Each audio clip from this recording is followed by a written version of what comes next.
ఈ భూమి మీద ఉన్నప్పుడే నువ్వు చాలా బాధ్యత కలిగి, నన్ను ప్రేమించేవాడున్నాడు, నేను చనిపోయినా మళ్ళీ బ్రతికించేవాడున్నాడు, బ్రతుకున్న ఇప్పుడు వరకు కాపాడు, నేను చనిపోతే మళ్ళీ బ్రతికించేవాడే అన్నప్పుడు ఆయన దృష్టికి నేను దోషిగా ఉండటం వీల్లేదు అని ఎవరికో వాళ్ళే దేవుడికి అప్పగించుకుని ఆయన ప్రేమ సొంతం చేసుకునేలా ఆయన అడుగుజాడల్లో నడవాలి. ప్రియ దేవుని పిల్లలారా, చాలా బాధ్యత తీసుకోండి. ఎందుకంటే దేవుడు ప్రేమ ఈ లోకంలో ఉన్నంత వరకే మనం ఆయన ప్రేమను తెలుసుకోవాలి. దేవుడు ఏమన్నాడు? లోకమును ఎంతో ప్రేమించను.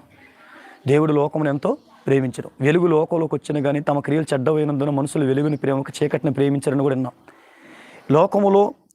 లోకములో దేవుడి మీద ప్రేమ లేనప్పుడు దుష్టుడు మనం హృదయాన్ని ఖాళీ ఉంచక ఏదో గొప్పదుందని ఈ లోకపు మాయలోకి మనం తీసుకెళ్ళి చివరికి నిత్య నాశనమయ్యేంత వరకు ఒక భ్రమలోనే మనం ఉంచుతాడు. పిల్లలు, వాడి మాయలో మీరు పడిపోక ఒక నిజాన్ని తెలుసుకోండి.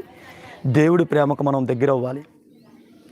ఈరోజు భూమి మీద మనకిచ్చిన గొప్ప అవకాశాన్ని వినియోగించుకుంటే మనం ధన్యులం. ఎందుకంటే నువ్వే